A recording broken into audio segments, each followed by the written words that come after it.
to my garden. So today I am going to plant a few things, and then also I'm tackling roses. For many of you that are new to my channel, I am in zone 9, I'm sorry, zone 8B in southwestern France. So we are from Colorado. We made a move to Europe about 8 years ago, and I created this garden here where I work and share with you. So anyway, thank you for all the new subscribers. Thank you and welcome to my channel. So today I'm going to tackle some of the roses. I am going to plant more catnip, nepeta, cat's pajamas. If this is the area where I'm going to plant. You can see I already placed it, about 5 of them that goes on each side. And catnip, the nepeta cat's pajama, is a really amazing plant, and I believe this is a creation by proven winners in the US.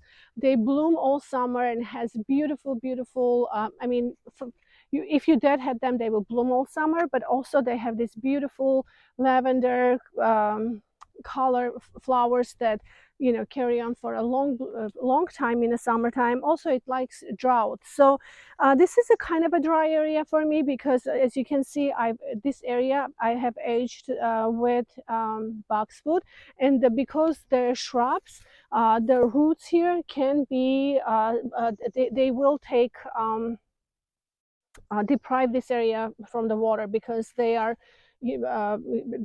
will absorb all of it, and so this becomes actually pretty dry area. So what I'm going to do is plant these, and usually in the past I used to go ahead and plant them with the annuals every year, but the annuals can get expensive for me at the moment, and so I decided, why can't I just have perennials in this area, which always will look really nice. Now my concern a little bit here, because I have a wisteria I might have to try to poke through some windows up above to make sure that sunlight does get in here, because as I noticed before it used to be really sunny, but now since the wisteria is starting to mature and cover the top of this gazebo, I feel like the light is taking the light out quite a bit. Although there is there's still light comes from the side, so it might be still okay for them.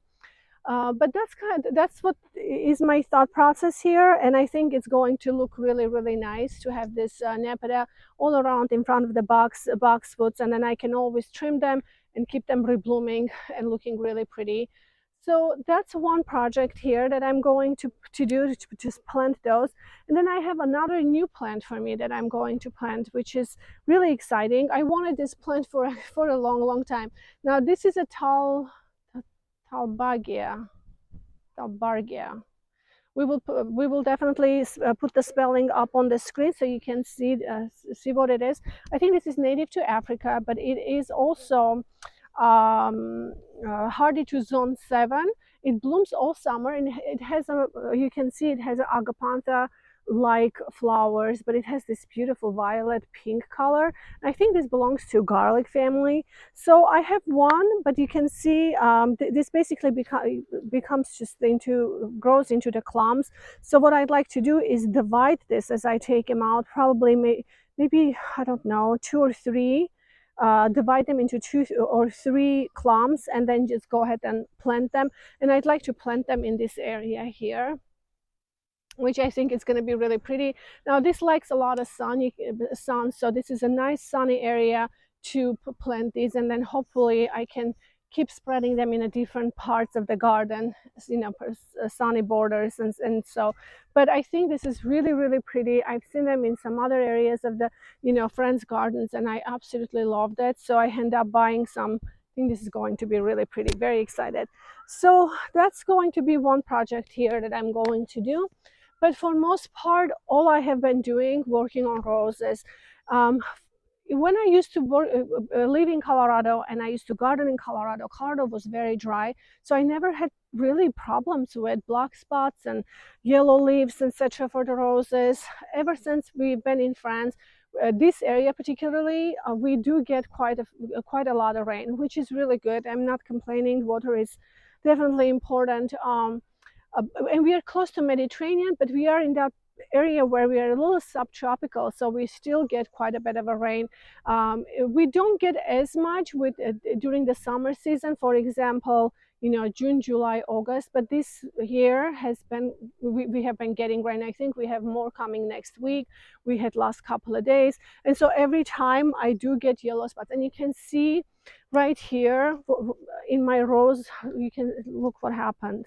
So you can see this is all healthy and I have lots of blooms and great, but in this area it's starting to yellow and I have this, what's going on. So some of them can be bugs. I always try to look, but this particular one, I think it's a rust. If any of you guys are familiar more about this, please let me know. But I think this is a rust because you can see in the back of the leaf, it has all these spots. I think this might be rust. I've been trying to research online, try to learn as much as possible.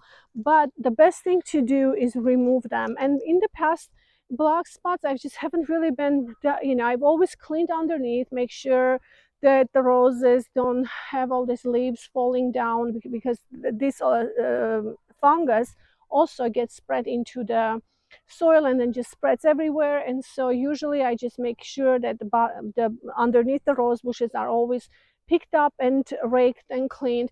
But this year I have been really diligent trying to make sure I remove all the leaves, try to keep this disease away from my garden as much as possible. And actually I've started doing this in the beginning of the season, and I have been I'm really happy with the results. It hasn't been as bad because you can see for most part I'm having really good results. They're not super naked as it has been in some seasons or some years for me. So I have been working very hard to get this done. You can see I have a big bag here where I have been collecting all the roses because I started working since this morning. I have been working. I made my way from the bottom, from the beginning, start of the garden all the way to up here, and I just finished working this area of the garden.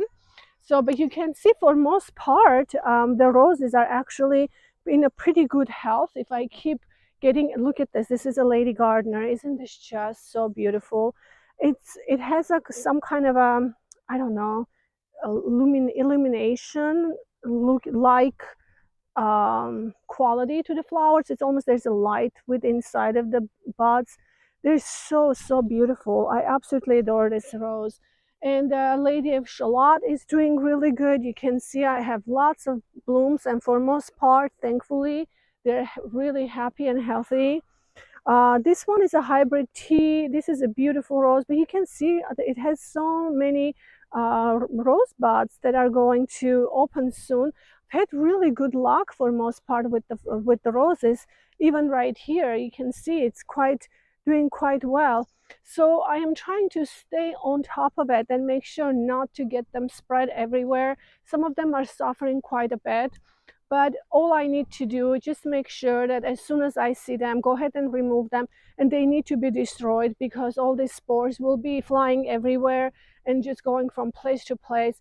So I always make sure my bag is closed, and then this will go into the waste basket because I just don't want this in my compost or anywhere, because I just want this to be gone from my garden. And so anyway, this particular one, this is a hybrid tea. This is a beautiful rose. This is called Christopher Columbus, and you can see it has such beautiful color. I love this. It's huge, it's healthy, and I don't believe as far as my research, it says that this a fungal disease doesn't really harm the plant. It just looks really bad and it just spreads everywhere. So what I'd like to do, not have them around. And anyway, I see it's a little naked at the moment, but I think it will all regrow back if I just keep cleaning them, making sure that all of these diseased leaves are staying away from the roses. And then what I do is, after I remove everything, then I'm spraying them with copper fungicide. And this is a Bonite product that I use. They just have such an amazing product. I'm so fond of their products. So I use their copper fungicide. I spray on my roses. Hopefully And then also, I just wanted to let you know that it is, I think, imperative to go ahead and spray also on a soil underneath the roses, because they are the spores, the leaves that drop down, they also stay on the soil, and then they start spreading from there, from the by the through the wind or rain, and so on and so on. So make sure to spray around the soil and just kill everything that you can kill. We do the best we can. It depends on the climate, but for most part, staying on top of it, I have to say, I've been really happy. Look at this one. This is doing really good. Last year, I had serious problem with these roses. Honestly, they probably had, I maybe had one flower, and that's all. And this year, look, it's in a great shape. Yes, I did remove few leaves, but for most part, it's looking healthy. And look at how beautiful this flower is. I think this called Empress Farah hybrid tea rose. Very, very pretty. So, and then another exciting project that I'm finally tackling, my pergola project here, which I'm really excited, and I love how it's coming along. And you can see, and I love this climbing rose, because this is the Amnesty International climbing rose. Has been such a good rose for me, very healthy, and I just love how it's starting to climb and go spread around the pergola or through the entrance. Um, and actually, it's really pretty with even this angelonias with the yellow. Just looks so fun. I think this area is finally will come together after such a long time. But what I did yesterday and day before, so I had some sand up here, which I went ahead and finished placing all my landscaping fabric. I spread the sand, and then I was able to dig around the edges and went ahead and placed all my bricks to make this entrance, which I think it turned out really, really, really nice. So I have my bricks, and then what I'm going to do, hopefully, I have some bricks here that I started on this pathway, but I don't like how it turned out. I think what I'll do is remove all of them, get this project done, because what I'd like to do the similar thing to the edging and just cut right here and place all those bricks as a retaining border, basically.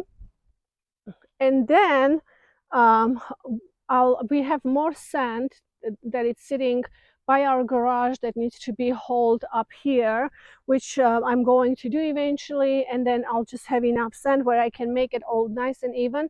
And then slowly, we bought some of the started buying some of the tiles that I'd like to place here. You know, this is a project that doesn't require a lot. This is a low budget project, and honestly, I am the one who is doing it pretty much. Sometimes George comes and helps when I can figure something out, but for most part, you know, I just want it to be simple, and I'm doing it the best I can, just make it very simple, but it's coming along really well.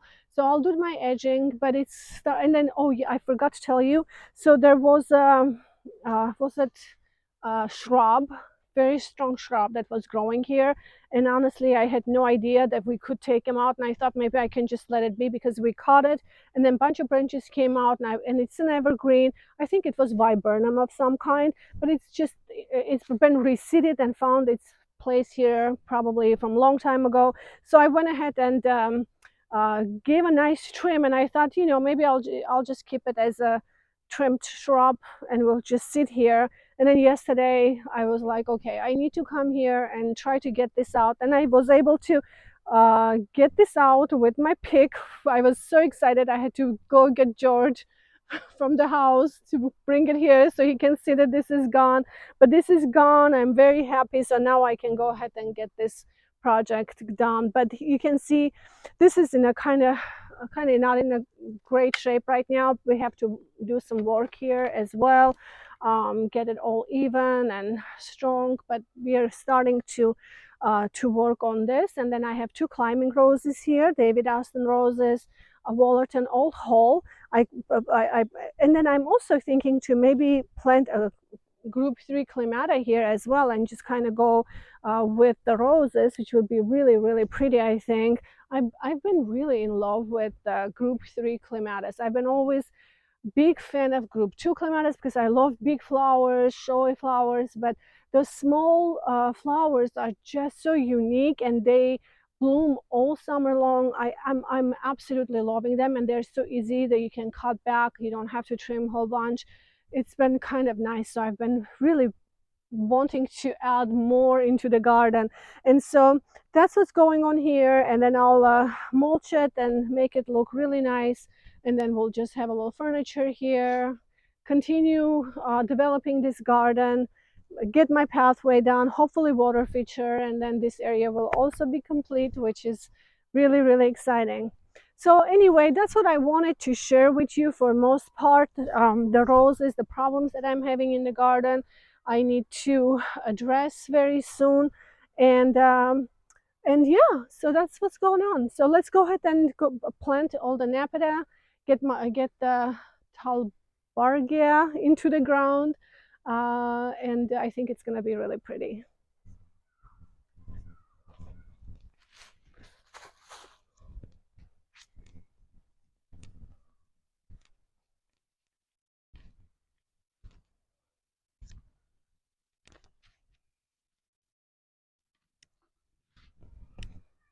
Okay, let's start here. So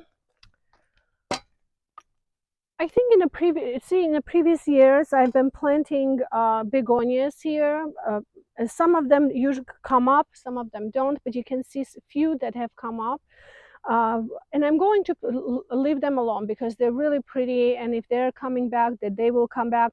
So and I'll probably do in between. But this one here, I might have to take this one out and move it.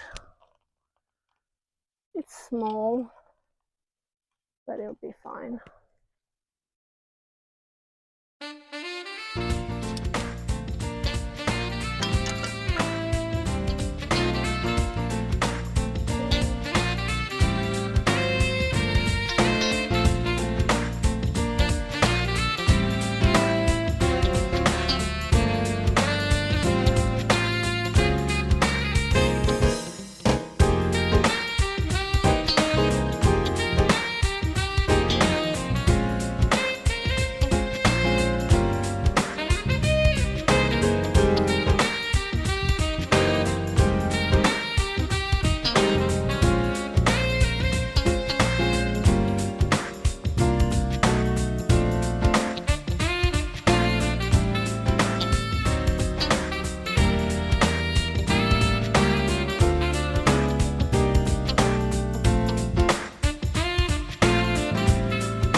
Okay, so I went ahead and finished planting my Nepeta. And so here I needed to move the boxwood just a little farther out because I felt like it wasn't really symmetrical the way I wanted it to be. So I moved the boxwood farther a little bit, and then I was able to squeeze one of the Nepetas right in front of it. And then I removed removed the begonias, and then I replanted again in between the nepetas. Whatever that I have, they're fine. But I think it's going to be really pretty because eventually they will fill in quite a bit and almost touch each other, which this entire area will be just full of lavender color. I think it's going to be really, really pretty. So all I need to do is water. I haven't watered it yet, but I'd like to go ahead and plant the tal Tarbalgia, Tulbaghia, I think. Anyway, we'll put that on the screen. So I really like to divide this one. Let me see where, let me grab my,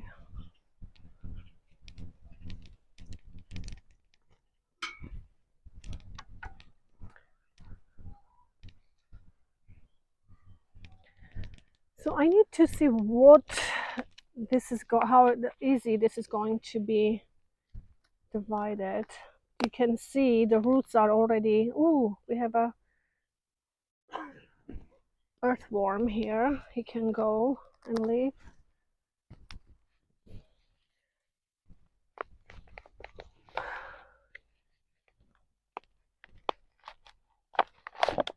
Oh, strong roots, strong roots. So let's see. It's not going to be easy. I think I'm just going to put the shovel through, actually. Ooh, I don't want to damage the plant.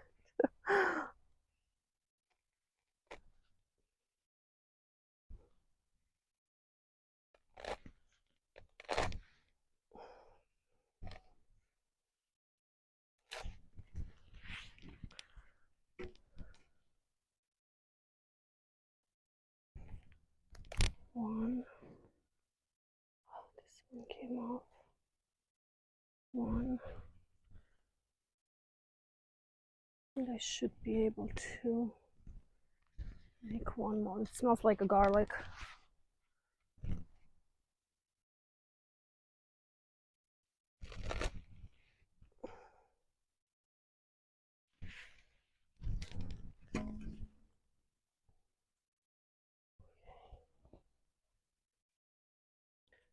Okay, so I was able to get 3, which is great. Okay, so I was able to get 3. The roots were very easy actually to divide, but I needed to put shovel through and divide them. And I was able to get 3 pieces, so I'll go ahead and plant them right away. I'm really excited about this plant because I wanted this for a long, long time. So let's see. I have something going there. Might plant, kind of like to plant right here in these edges. Maybe one right here.